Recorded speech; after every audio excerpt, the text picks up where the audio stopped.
BJP. സംസ്ഥാന അധ്യക്ഷൻ രായി മുതലാളി കുടിച്ച് കൂത്താടിയതിന് SFI ചെവി തൂക്കി വെളിയിലെറിഞ്ഞ രാഷ്ട്രീയ മാലിന്യത്തെ കൊട്ട പോയി പറക്കിക്കൊണ്ടുവന്നിട്ട് ഇതാ ഞങ്ങൾക്ക് CPM നാളെ കിട്ടിയ എന്ന പരസ്യവാചകം അടിച്ചിറക്കിയതിനുള്ള മറുപടി തയ്യാറായിട്ടുണ്ട്. അത് പാലക്കാട് നിന്ന് നല്ല പെടപിടയ്ക്കണ 4 BJP നേതാക്കന്മാരെ ആലത്തൂരിൽ നിന്ന് നേരെ CPM ഇങ്ങ് എടുത്തേക്കുക. അതിൻ്റെ ദൃശ്യങ്ങൾ പുറത്തു വന്നിട്ടുണ്ട്. രായി മുതലാളിക്ക് കിട്ടിയത് ഏതെങ്കിലും മാലിന്യമാണെങ്കിൽ ആലത്തൂരിലെ സജീവ BJP പ്രവർത്തകരെ പാർട്ടിയിലേക്ക് എത്തിച്ചാണ് CPM മറുപടി കൊടുത്തിരിക്കുന്നത്. ഇതാണ് CPMൻ്റെ ഒരു ശൈലി. മുതലാളിയുടെ ആപ്പ ഊപ്പ കളിയായിട്ടൊക്കെ ഇതുവഴി ഇറങ്ങിക്കഴിഞ്ഞാൽ മുതലാളിയെ കളി പഠിപ്പിച്ചേ വിടുകയുള്ളൂ. അതിൻ്റെ ഒരു സാമ്പിൾ വെടിക്കെട്ടാണ് പാലക്കാട് ജില്ലയിൽ നിന്ന് ജില്ലാ secretary EN Suresh Babu 4 BJP നേതാക്കന്മാർക്ക് ഷോൾ അണിയിച്ചുകൊണ്ടുള്ള ആ ചിത്രത്തിലൂടെ മറുപടി കൊടുത്തിരിക്കുന്നത്. BJP ആലത്തൂർ മണ്ഡലം ജനറൽ സെക്രട്ടറി ജനറൽ സെക്രട്ടറി SFIയിൽ നിന്ന് കള്ളുകുടിച്ച ദൃശ്യം പുറത്തു വന്നതിന് പുറത്താക്കിയ മാലിന്യത്തെ പോലെയല്ല.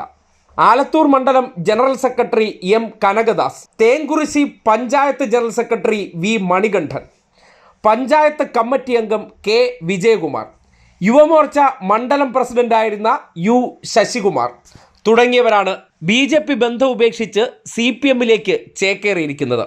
ഈ കടന്നു വന്ന പ്രവർത്തകരെ ജില്ലാ സെക്രട്ടറി EN സുരേഷ് ബാബുവും സംസ്ഥാന കമ്മിറ്റി അംഗം സഖാവ് KK ശാന്തകുമാരിയും ചേർന്ന് ജില്ലാ കമ്മിറ്റി ഓഫീസിൽ വെച്ച് പാർട്ടിയിലേക്ക് ഇവരെ സ്വീകരിച്ചു.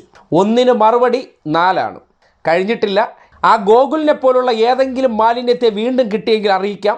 അത് ഉടനെ ഫേസ്ബുക്കിൽ വരുമ്പോൾ അതിന് പിന്നാലെയുള്ള മറുപടി ഉടനടി തന്നെ തന്നുകൊണ്ടിരിക്കും. എന്തായാലും 4 BJP പ്രവർത്തകരെ ആലത്തൂരിൽ നിന്ന് പാർട്ടിയിലേക്ക് ഷോൾ അണിയിച്ച് സ്വീകരിച്ചതിന് ശേഷം EN സുരേഷ് ബാബുവും ഒപ്പം പാർട്ടിയിൽ നിന്ന് വന്നവരും ചില പ്രതികരണങ്ങൾ നടത്തി. നാട്ടുകാർ കേൾക്കണം. BJP എന്ന പ്രസ്ഥാനത്ത് നേരത്തെ സുരേഷ് ബാബുട്ടൻ പറഞ്ഞതുപോലെ സാമ്പത്തിക ലാഭത്തിന് വേണ്ടി മാത്രമായി നിൽക്കുന്ന ഒരു വിഭാഗമാണ് ഇപ്പോൾ ആലത്തൂർ മണ്ഡലം നേതൃത്വം കൊണ്ടുവന്നിരിക്കുന്നത്. അതിൽ ഞാൻ എടുത്തു പറയുന്ന അവരുടെ സമുദായ സ്നേഹമാണ്. ആലത്തൂർ കർഷകരാണ്, കർഷക തൊഴിലാളികൾ തിങ്ങിപ്പാർക്കുന്നൊരു സ്ഥലമാണ് കർഷകർ. ഞങ്ങളെപ്പോലുള്ള ബാക്ക്വേർഡ് കാസ്റ്റുകളായ ഒരുപാട് ആളുകളെ BJP അക്സെപ്റ്റ് ചെയ്യുന്നില്ല, അംഗീകരിക്കുന്നില്ല. എന്നെ സംബന്ധിച്ചിടത്തോളം വ്യക്തിപരമായി പറയുകയാണെങ്കിൽ ഞാൻ രാഷ്ട്രീയ സ്വയംസേവക സംഘത്തിലൂടെ വന്ന ആളാണ്. ഞാൻ ഷാഹിയിലെ ശിക്ഷകനായിരുന്നു, മുഖ്യ ശിക്ഷകനായിരുന്നു. 2001 മണ്ഡലത്തിൻ്റെ കാര്യവാഹകരായിരുന്നു. രാഷ്ട്രീയ സ്വയംസേവക സംഘത്തിന് മണ്ഡല കാര്യവാഹകരായിരുന്നു. അതുപോലെ തന്നെ 2006 മുതൽ പഞ്ചായത്ത് വൈസ് പ്രസിഡൻ്റായിരുന്നു, BJPയുടെ പഞ്ചായത്ത് പ്രസിഡൻ്റായിരുന്നു, ജില്ലാ കമ്മിറ്റി അംഗമായിരുന്നു, ആലത്തൂർ മണ്ഡലം ജനറൽ സെക്രട്ടറി വരെയായിരുന്നു. അപ്പോൾ നിരന്തരം പാർട്ടിയിൽ പ്രവർത്തിച്ച് വരുന്ന ആളുകളെ അവഗണിക്കുകയും ഇപ്പോൾ സത്യത്തിൽ ഒരു കാര്യം കൂടി എടുത്തു പറയേണ്ടിയിരിക്കുന്നു. BJP ആലത്തൂർ മണ്ഡലം എന്ന് പറയുന്നത് ഇപ്പോൾ ഇല്ല. മുൻ കോൺഗ്രസ്സുകാരുടെ ഒരു കൂട്ടായ്മയാണ്. കോൺഗ്രസിൻ്റെ ഒരു B ടീമായി ഇന്ന് BJP ആലത്തൂർ മണ്ഡലം മാറിക്കഴിഞ്ഞിരിക്കുന്നു. അതിനെല്ലാ ഒത്താശയും ചെയ്യുന്നത് സമുദായ സ്നേഹത്തിലൂടെ ജില്ലാ പ്രസിഡൻ്റാണ്. CPMലേക്ക് ചേരാനുള്ളൊരു തീരുമാനം വളരെ വ്യക്തമാണ്. കാരണം ഞാൻ ഈ കഴിഞ്ഞ ഒരു വർഷമായി CPMനെ വളരെ ശ്രദ്ധയോട് വീക്ഷിക്കുകയാണ്.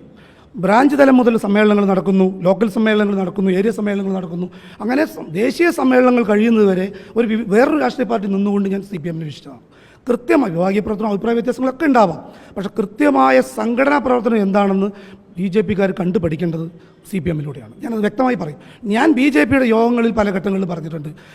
പല അഭിപ്രായ വ്യത്യാസങ്ങൾ വരുമ്പോൾ CPMനെ കണ്ടുപഠിക്കാൻ പറഞ്ഞിട്ടുണ്ട്. അപ്പോൾ താഴെ തട്ടിൽ സാധാരണക്കാരുടെ ഇടയിൽ മനസ്സിൻ്റെ ഉള്ളിൽ നിന്ന് പ്രവർത്തിക്കണമെങ്കിൽ CPMൽ പ്രവർത്തിക്കണം.